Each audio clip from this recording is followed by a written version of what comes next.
El pasaje que vamos a estar viendo el día de hoy se encuentra en el libro de Mateo, capítulo 3, versículos 1 al 12.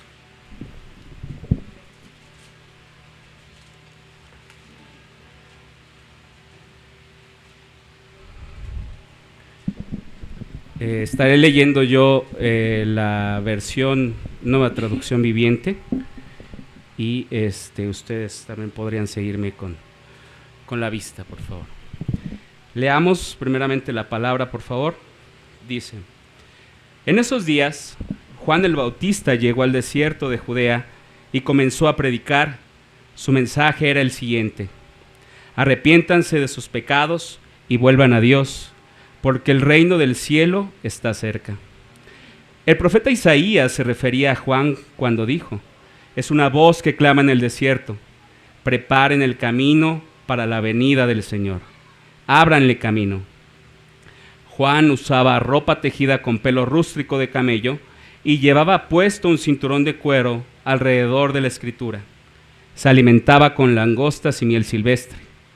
Gente de Jerusalén, de toda Judea y de todo el valle del Jordán, salían para ver y escuchar a Juan, y cuando confesaban sus pecados, él las bautizaba en el río Jordán.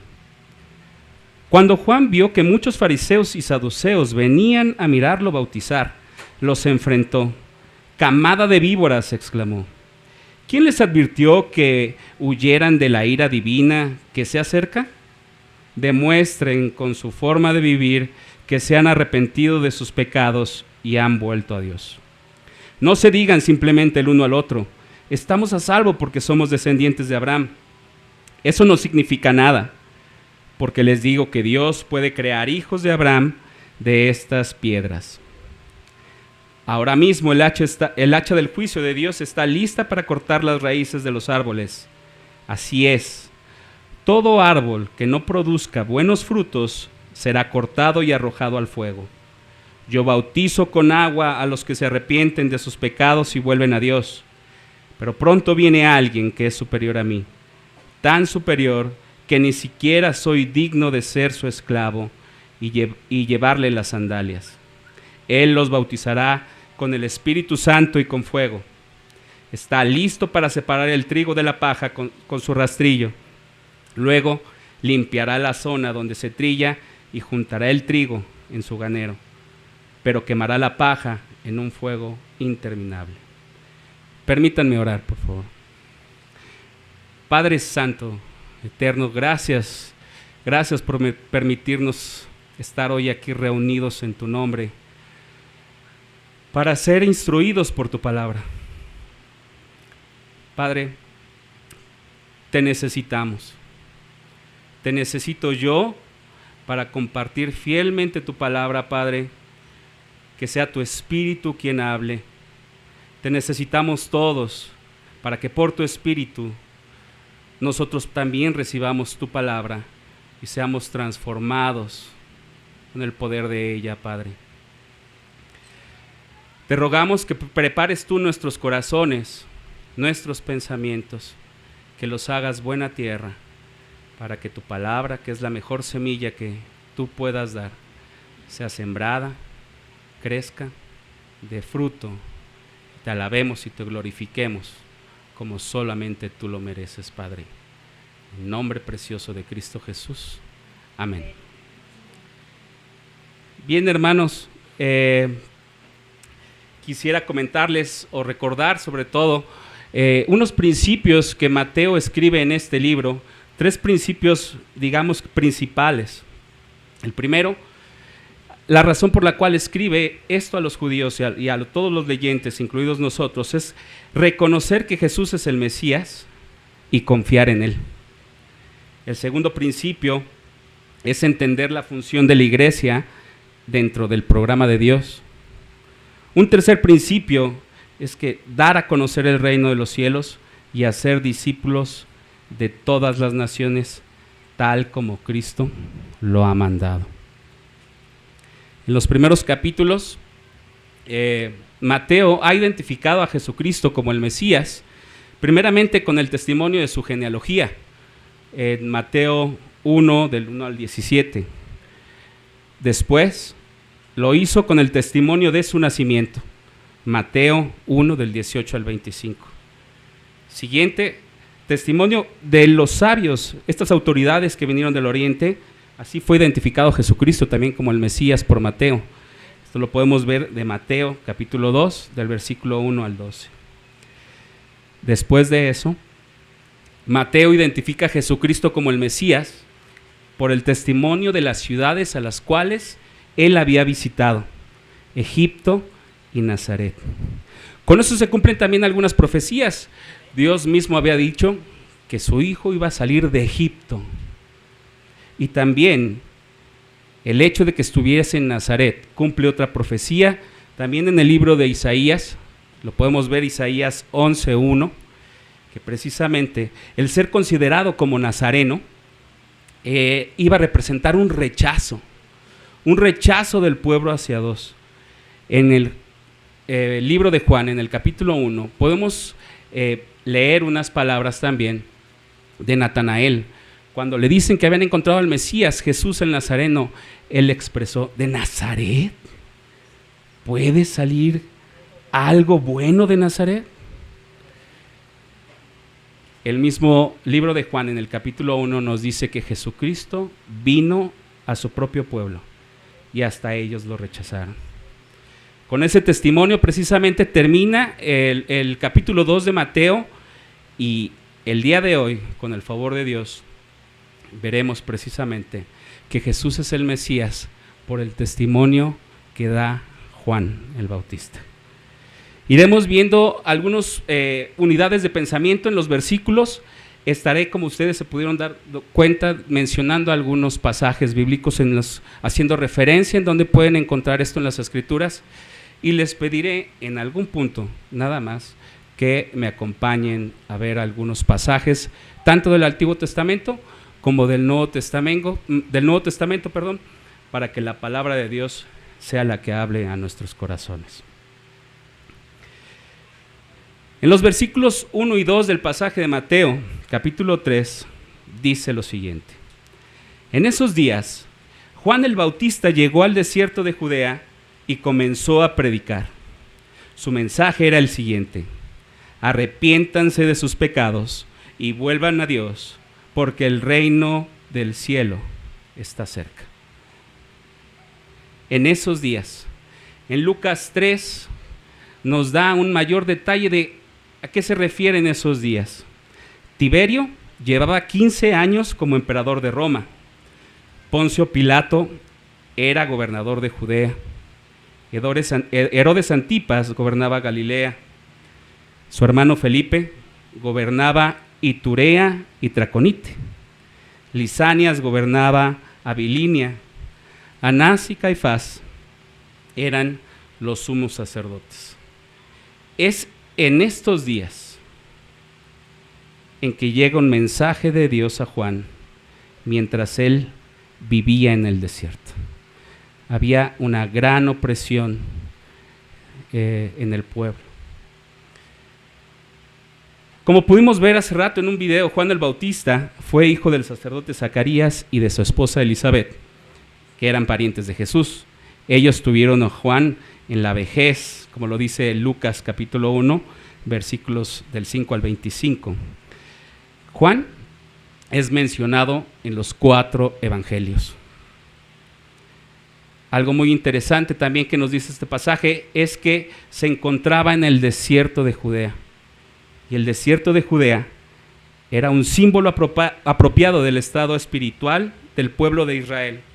Y también recordaba precisamente el desierto donde anduvieron errantes durante 40 años, todo por causa de una incredulidad y de estarse quejando a Dios. Por eso se retardaron para poder entrar a la tierra prometida. Juan predicaba a todo lo largo del río Jordán. Hermanos, el pecado trajo muerte al mundo, una muerte física y espiritual. Por el pecado, todos estamos separados de la gloria de Dios. No hay forma que el hombre pueda regresar a Dios por sus propios medios. Sin que haya una intervención divina de parte de Dios en nosotros, no hay ningún hombre que busque a Dios, ni uno solo. Sin eso, nos encontramos todos perdidos y camino a una muerte eterna.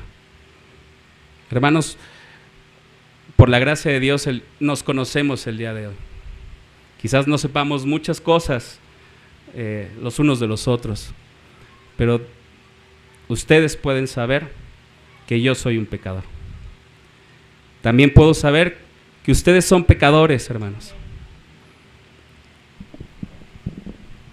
Si nosotros hemos respondido a Dios, podríamos decir que somos pecadores redimidos nada más. Si todavía no hemos vuelto a Dios, hay oportunidad. Dios, ante esta condición del pecado en el mundo, proveyó una solución para estar reconciliados con Él. El propósito de Dios que tuvo al crearnos fue glorificarlo y adorarlo. Y Él es el que tiene el mayor interés, y lo ha tenido desde un principio, en revelarse a su pueblo y revelar su plan de salvación para poder volver a estar en comunión con Él. En este pasaje que estamos meditando el día de hoy, Dios nos llama una vez más por medio del profeta Juan y nos invita a arrepentirnos de nuestros pecados y a regresar a Él, precisamente porque el reino del cielo se ha acercado. El Evangelio, hermanos, la buena noticia de Dios, comienza con el arrepentimiento. Si no hay salvación de Dios sin el arrepentimiento de nuestros pecados. Es parte del Evangelio. ¿Lo que es el arrepentimiento? El arrepentimiento es un cambio de dirección, un cambio de mente. Es estar conscientes de que el camino que hemos estado siguiendo, por el cual hemos andado, es incorrecto y que nos lleva a una destrucción física y espiritual. Por favor, acompáñenme al libro de Ezequiel, capítulo 18, versículos 30 al 32. Ezequiel 18, versículos 30 al 32.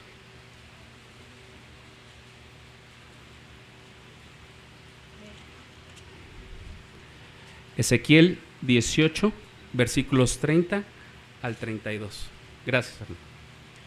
Lo leo en la Nueva Traducción Viviente. Por lo tanto, pueblo de Israel, juzgaré a cada uno de ustedes según sus acciones, dice el Señor soberano. Arrepiéntete y apártate de tus pecados. No permitas que tus pecados te destruyan. Deja atrás tu rebelión y procura encontrar un corazón nuevo y un espíritu nuevo. ¿Por qué habrías de morir, oh pueblo de Israel? No quiero que mueras, dice el Señor soberano. Cambia de rumbo y vive. Si nosotros decimos que no hemos pecado o que no hay pecado en nosotros, nos engañamos a nosotros mismos. Pero si confesamos nuestros pecados delante de Dios, Él es fiel y justo para perdonar nuestros pecados y limpiarnos de toda maldad. ¿Cómo podríamos ser conscientes de nuestra necesidad de salvación y de nuestra necesidad de un Salvador sin estar conscientes de nuestro pecado? Juan, siendo fiel a la palabra de Dios, preparó el camino para la llegada del Mesías, a quien por él podemos regresar a Dios, hermanos. El versículo 3 de este pasaje nos dice lo siguiente. El profeta Isaías se refería a Juan cuando dijo: es una voz que clama en el desierto, preparen el camino para la venida del Señor, ábranle camino.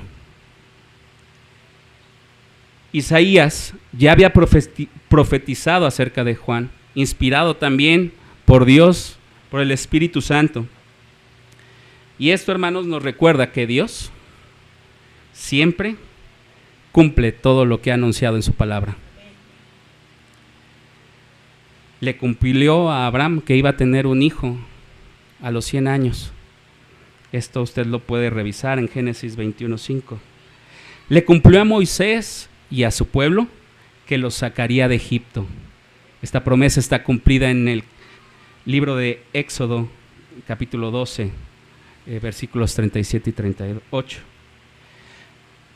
Le prometió a su pueblo que los regresaría de la cautividad de Babilonia. Jeremías 29, 11 al 14. Dios prometió que una virgen concebiría un niño y daría a luz un hijo. Y esto significaría que Dios está con nosotros. Esto lo hizo en Isaías capítulo 7, versículo 14. Prometió a su pueblo que habría una voz que clamaría en el desierto y prepararía el camino para la venida del Señor. Esto, Isaías 40, versículo 3 al 5. Y si ustedes pueden leer desde el versículo 1 al 5, por supuesto toda la escritura siempre va a ser gozosa, pero es precioso ese pasaje, porque Dios dice que va a traer consolación a su pueblo. Dios promete, hermanos, el perdón de nuestros pecados al arrepentirnos a Él. Hoy es un día de recordar esa hermosa salvación. Hoy, hermano, si tú no te has arrepentido, hoy es día de salvación.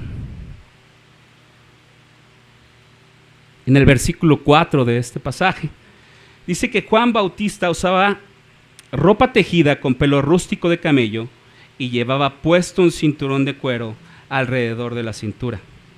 Se alimentaba con langostas y miel silvestre. La vestimenta de Juan era muy parecida a la del profeta Elías. Usted lo puede corroborar en el libro de Segunda de Reyes, capítulo 1, versículo 8, y Zacarías 13, versículo 4.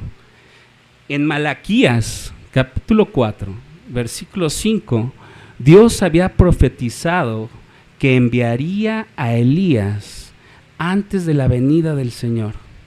Era importante, no que porque Juan el Bautista fuera Elías, sino era importante que el pueblo recordara las promesas de Dios y ellos lo pudieran llegar a identificar, como vamos a seguir viendo más adelante. La alimentación que Juan llevaba en el desierto era de grillos, langostas, que se le dice, insectos y de miel silvestre. Esta era una comida permitida y que está precisamente en la ley, en el libro de Levítico 11:21. Al igual que Elías, Juan era un hombre rudo que trabajaba al aire libre y predicaba un mensaje muy claro. Él era fiel a la palabra de Dios.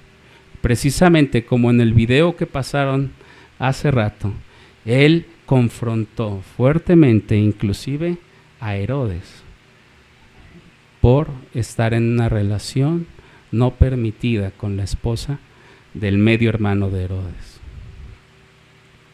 La vestimenta de Juan el Bautista marcaba una clara diferencia con los líderes religiosos de la época.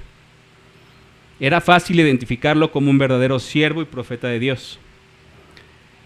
En los versículos 5 y 6, el pasaje nos dice que gente de Jerusalén, de toda Judea y de todo el valle del Jordán salían para ver y escuchar a Juan, y cuando confesaban sus pecados, él las bautizaba en el río Jordán. Por 400 años, hermanos, no había habido profeta de parte de Dios, y había una enorme necesidad espiritual en la región. Y la gente, reconociendo esa necesidad, salió a ver al profeta de Dios y a escuchar su palabra. Palabra que Dios le había dado. El ministerio de Juan el Bautista fue un ministerio de 6 meses, el cual recorría, profetizaba y anunciaba el mensaje de Dios. Recorría precisamente el río Jordán. Quienes escuchaban la palabra de Dios se arrepintieron de sus pecados, se volvieron a Dios y se bautizaron en el río Jordán. Bautizarse era un sello público de la necesidad que sentían de ser librados del pecado, de su esperanza en el libertador, el cual se acercaba, y su disposición de cambiar su manera de vivir. Las raíces de la palabra bautizar vienen de 2 palabras griegas, baptisen y baptein, las cuales significan sumergir, empapar, ahogar, hundir o remojar. Es en el río Jordán donde el profeta Eliseo había mandado a Naamán que se lavara 7 veces para que fuera curado de la lepra que le atormentaba. Usted puede corroborar esto en el segundo libro de Reyes, capítulo 5, del versículo 1 al 9. Ahora, bautizarse en el río Jordán está representando ser limpiados de la lepra del pecado de los corazones. Hermanos, esto no quiere decir que tenemos que ir al río Jordán a bautizarnos, como algunos lugares llegan a comentar. Más que nada es poder identificar la condición que hay en nuestros corazones, el pecado que hay en ellos, y clamar a Dios, regresar a Él.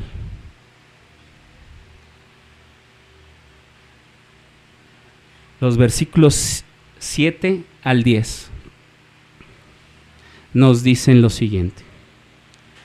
Cuando Juan vio que muchos fariseos y saduceos venían a mirarlo bautizar, los enfrentó.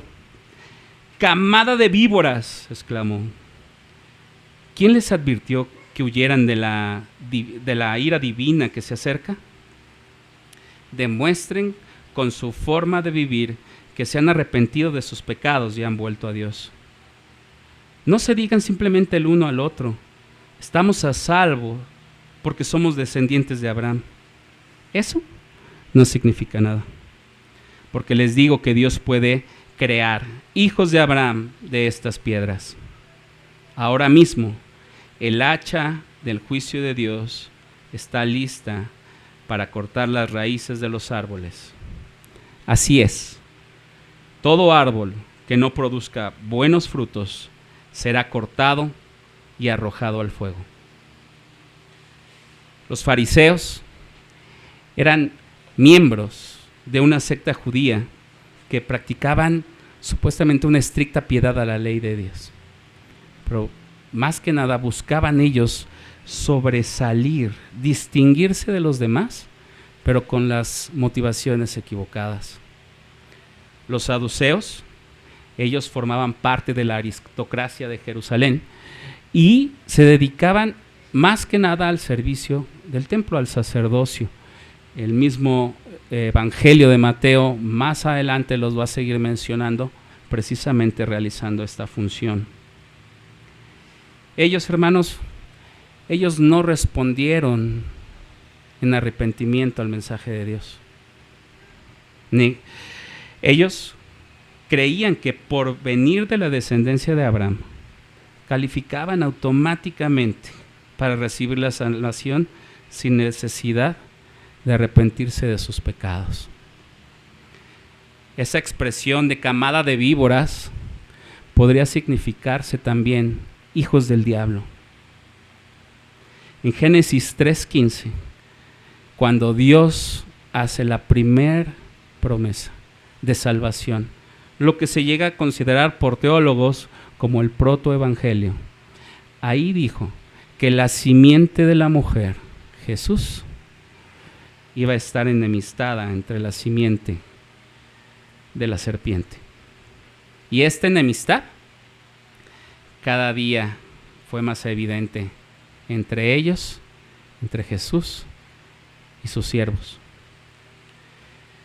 De la misma manera que las serpientes buscan huir de los matorrales cuando están con fuego, así los fariseos y los saduceos estaban buscando escapar de la ira de Dios al bautizarse, como si fuese un simple requisito. Otra manera como podemos entender la pregunta que Juan les hizo a ellos sería algo similar a esto.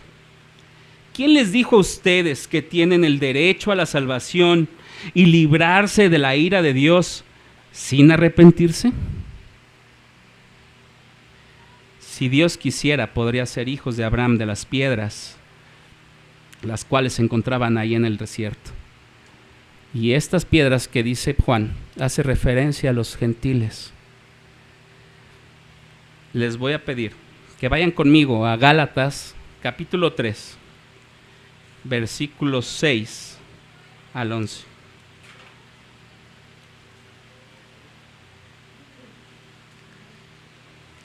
Gálatas 3, versículos 6 al 11.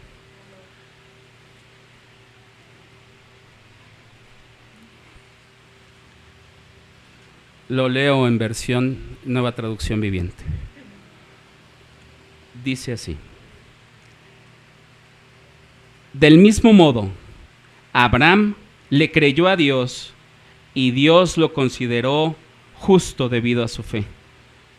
Así que los verdaderos hijos de Abraham son los que ponen su fe en Dios. Es más, las Escrituras previeron este tiempo en el que Dios declararía justos a los gentiles por causa de su fe. Dios anunció esa buena noticia a Abraham hace tiempo, cuando le dijo: todas las naciones serán benditas por medio de ti. Así que todos los que ponen su fe en Cristo participan de la misma bendición que recibió Abraham por causa de su fe. Sin embargo, los que dependen de la ley para hacerse justos ante Dios están bajo la maldición de Dios, porque las Escrituras dicen: maldito es todo el que no cumple ni obedece cada uno de los mandamientos que están escritos en el libro de la ley de Dios. ¿Queda claro entonces que nadie puede hacerse justo ante Dios por tratar de cumplir la ley, ya que las Escrituras dicen: es por medio de la fe que el justo tiene vida? Hermanos, es por creer a la palabra de Dios que somos considerados justos. No es lo mismo creer en Dios que creerle a Dios. Hay una enorme diferencia, hermanos. Esta fe a la palabra de Dios no es una fe que nosotros produzcamos, sino que es un regalo que Dios nos da. Por eso, por este regalo, por gracia, podemos responder al llamado de Dios. Y esto va a hacer que podamos ser verdaderos hijos de Dios. Y como hijos de Dios, daremos evidencia del fruto del Espíritu Santo en nuestras vidas, venciendo cada vez y cada día más, con la ayuda de Dios, a los deseos de la carne que aún habitan en nuestros corazones. Esta batalla, esta guerra que se produce dentro de nuestros corazones está claramente descrita también en el libro de Gálatas, capítulo 5, versículos 16 al 26. El Señor Jesús dice que por sus frutos los vamos a conocer. Por nuestros frutos nos van a conocer. Los hijos de Dios daremos buenos frutos. Los hijos del diablo darán malos frutos. Y ellos serán arrojados al infierno. En el versículo 11, Mateo, inspirado por el Espíritu Santo, escribe palabras de Juan el Bautista. Yo bautizo con agua a los que se arrepienten de sus pecados y vuelven a Dios. Pero pronto viene alguien que es superior a mí, tan superior que ni siquiera soy digno de ser su esclavo y llevarle las sandalias. Él los bautizará con el Espíritu Santo y con fuego.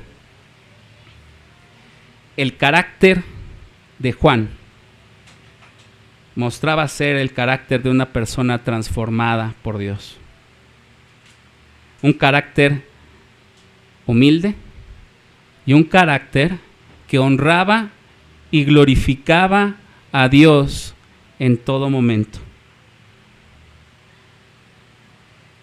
Juan solo bautizaba con agua. Sin que vayamos ahí, pero pueden leer más adelante, por favor, todo el capítulo de Ezequiel 47. En ese capítulo, el agua es comparada con dicha, seguridad, purificación, dulzura y vida. Cristo mismo dijo que quien creyera en Él, de su interior, correrían ríos de agua viva. En la carta a los Efesios, el agua es comparada con la palabra de Dios cuando nos dice que Cristo amó a su iglesia y dio su vida por ella para hacerla santa y limpia al lavarla mediante la purificación de la palabra de Dios. Esto usted lo puede ver en Efesios capítulo 5, versículos del 25 al 27. La Escritura dice que los que encuentran delicia en la palabra de Dios y meditan en ella de día y de noche, serán como árboles plantados junto a corrientes de agua, que van a dar su fruto en el tiempo de Dios. El Salmo 1, del 3 al 4, que ustedes lo tienen de este lado también en una columna. Precioso salmo.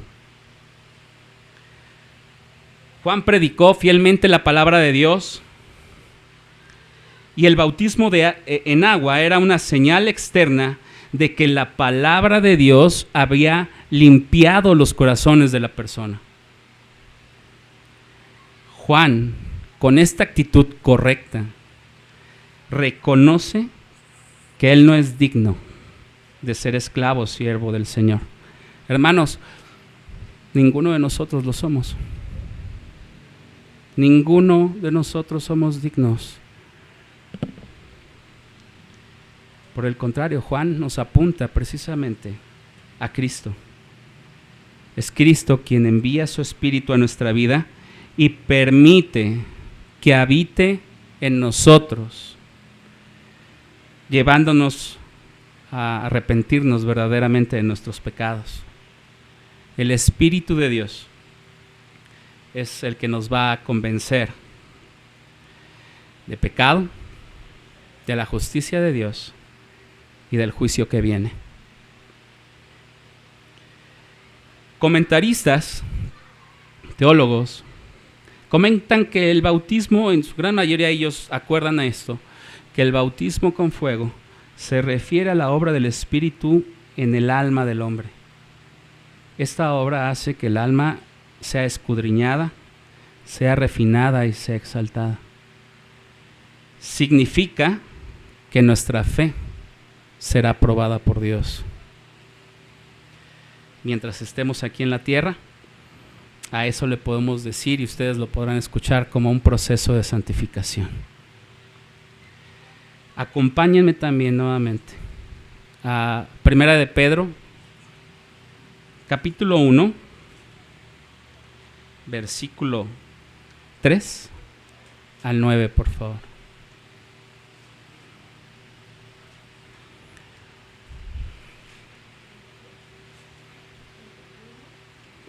Primera de Pedro, capítulo 1, versículos 3 al 9. La palabra de Dios dice así: que toda la alabanza sea para Dios el Padre de nuestro Señor Jesucristo. Es por su gran misericordia que hemos nacido de nuevo, porque Dios levantó a Jesucristo de los muertos. Ahora vivimos con gran expectación y tenemos una herencia que no tiene precio, una herencia que está reservada en el cielo para ustedes, pura y sin mancha, que no puede cambiar ni deteriorarse. Por la fe que tienen, Dios los protege con su poder hasta que reciban esta salvación, la cual está lista para ser revelada en el día final, a fin que todos le vean. Así que alégrense de verdad. Les espera una alegría inmensa, aun cuando tengan que soportar muchas pruebas por un tiempo breve.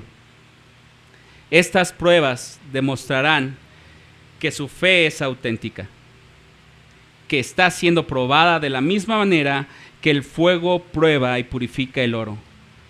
Aunque la fe de ustedes es mucho más preciosa que el oro mismo, entonces su fe, al permanecer firme en tantas pruebas, les traerá mucha alabanza, gloria y honra en el día que Jesucristo sea revelado a todo el mundo. Ustedes aman a Jesucristo a pesar de que nunca lo han visto. Aunque ahora no lo ven, confían en Él y se gozan con una alegría gloriosa e indescriptible. La recompensa por confiar en Él será la salvación de sus almas. Hermanos, las pruebas en nuestra vida nos van a estar transformando cada día más a la imagen de nuestro Señor Jesucristo. En Romanos, capítulo 8, versículos del 28 al 30, dice lo siguiente: y sabemos que Dios hace que todas las cosas cooperen para el bien de los que le aman y son llamados según el propósito que Él tiene para ellos.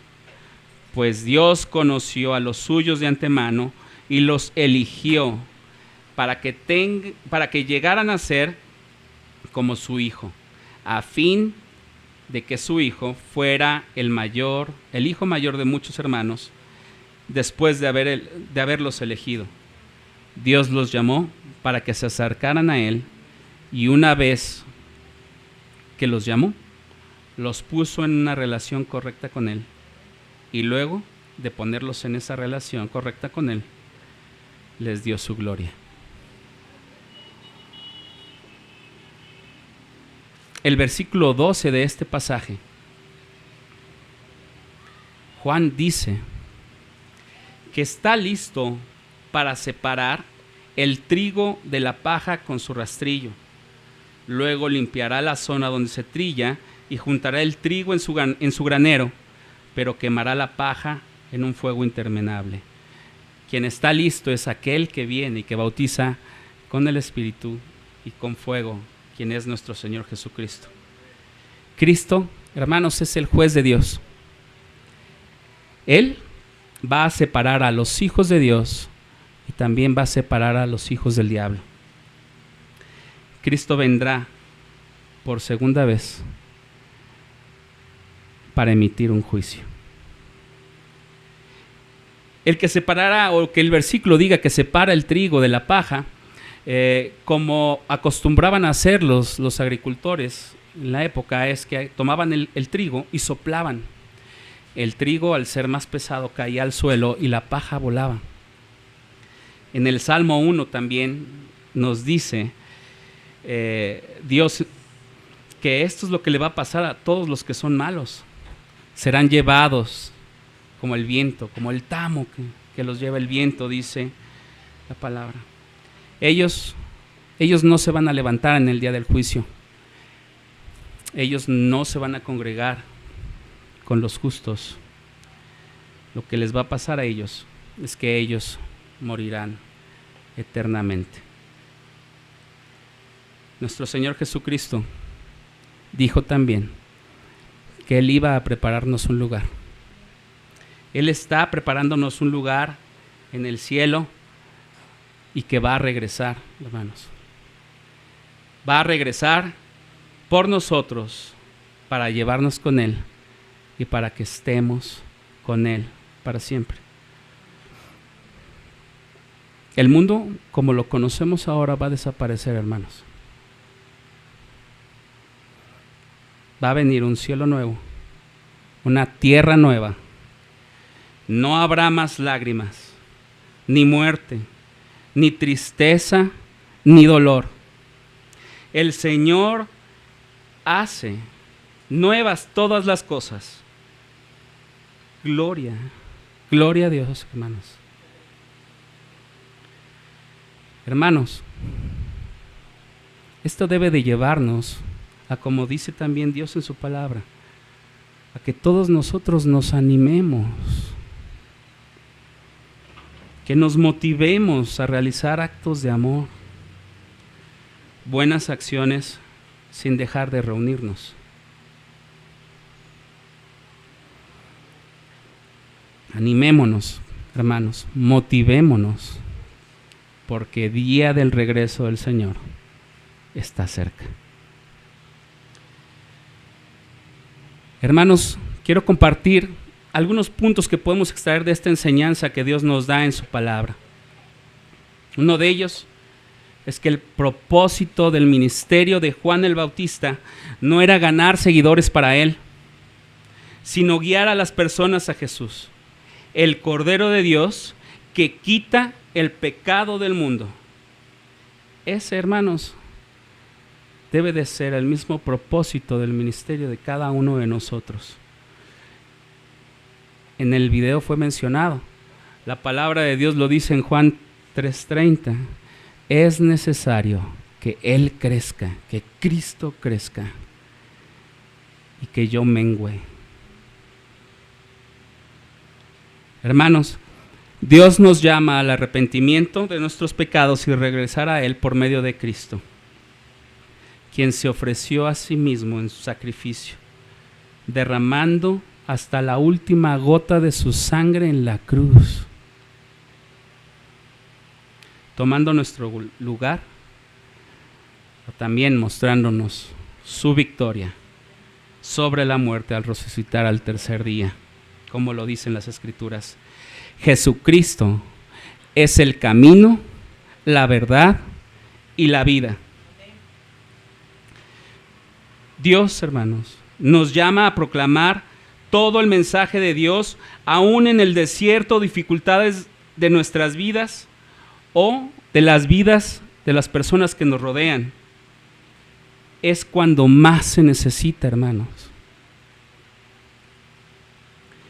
Nuestra vestimenta, más que una vestimenta exterior, debe de ser la vestimenta del nuevo hombre creado según Dios, dejando atrás esa vieja naturaleza pecaminosa, la cual ha estado viciada con los deseos de la carne, con deseos engañosos. Por el contrario, por medio de la palabra nosotros seremos renovados en nuestros pensamientos y nuestras actitudes con la ayuda del Espíritu Santo. Otro punto importante. Hermanos, asistir desde niños a las reuniones de la iglesia, participar en todas las actividades de la iglesia, tener padres o abuelos creyentes, ser religiosos o llamarnos cristianos, no nos hace salvos, hermanos. Nuestra forma de vivir debe demostrar frutos de nuestro arrepentimiento y que hemos verdaderamente regresado a Dios. Jesucristo nos manda a seguir preparando el camino para su segunda venida. Y esto nos dice que lo hagamos haciendo discípulos a todas las naciones, proclamando y predicando el evangelio a toda criatura, para bautizarlos en el nombre del Padre, del Hijo y del Espíritu Santo, y a que demos testimonio de Él hasta lo último de la tierra, hermanos. El juicio de Dios está cada día más cerca. Hoy, hermanos, es día de arrepentirnos de nuestros pecados y creer en el Evangelio. ¿Cómo podemos utilizar estas preciosas verdades de Dios en áreas de nuestra vida? Permítanme darles algunos puntos. En un devocional personal, podemos nosotros recordar que Dios nos habla aún y cuando estamos en el desierto. Pidamos en todo momento la llenura del Espíritu para vencer las tentaciones y poder mostrar una vida verdaderamente transformada por Dios. En el matrimonio, hermanos, tengamos una actitud humilde, de arrepentimiento, reconociendo la gracia de Dios en nosotros, nuestras vidas, para someternos a su palabra en amor, considerando a nuestra pareja como superior a nosotros mismos, mostrándole la misma gracia que nosotros hemos recibido de Dios. El esposo, dice la palabra, debe amar a su esposa como Cristo amó a su iglesia. Hermanos, no es porque la esposa lo merezca, es porque es lo que más necesita. Esposas deben de estar sujetas a su esposo y respetarlo, no porque el esposo lo merezca, porque es lo que más necesita. Como padres, debemos de aceptar la responsabilidad de enseñar la palabra de Dios a nuestros hijos con amor y gracia, invitándolos al arrepentimiento y a volver a Dios, ahora que es tiempo de que Dios puede ser encontrado. Como hijos, reconozcamos la autoridad que Dios ha dado a los padres, respetándolos, obedeciéndoles y honrándoles, recordando que acudir por muchos años a las reuniones con la iglesia, participar de sus actividades, no nos lleva a la salvación. Debemos comenzar con el arrepentimiento de nuestros pecados delante de Dios. En la familia, mostremos los frutos del Espíritu cuando nos relacionemos con todos ellos, especialmente con aquellos que no son creyentes. Con los vecinos, mostremos una vida transformada por Dios que nos permita compartirles el Evangelio. En el trabajo, hermanos, trabajar con una actitud humilde, siendo obedientes a los jefes, respetándolos, siendo honestos, sobrellevando con la ayuda de Dios las críticas y oposiciones de los compañeros de trabajo, con mansedumbre, amor y orando por ellos, para que, por gracia de Dios, si es su voluntad, podamos en algún momento poderles compartir el Evangelio. Y esa proclamación del Evangelio comienza con nuestra actitud correcta hacia ellos. En la escuela, mostrando los frutos del Espíritu a nuestros profesores, compañeros, los mismos trabajadores de la escuela.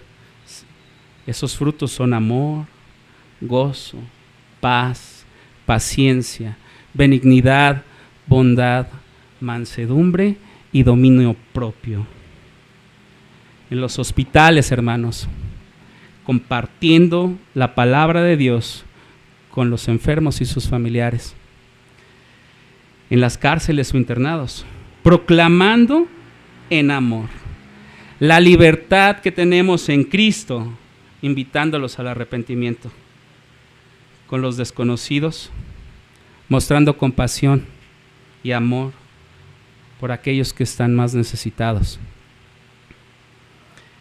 Hoy en día, en las redes sociales también, hermanos, mostrando gracia en nuestras publicaciones, en las cosas que compartimos, los comentarios que hacemos, las fotografías que subimos o los videos también que nosotros ponemos ahí.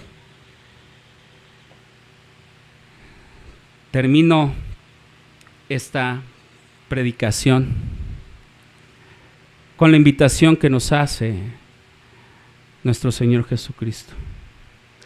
Arrepintámonos y creamos en la buena noticia de Dios, que Cristo murió por nuestros pecados en la cruz, que fue resucitado, mostrando victoria sobre la muerte después de 3 días, y hoy se encuentra sentado a la derecha de nuestro Dios, intercediendo por nosotros.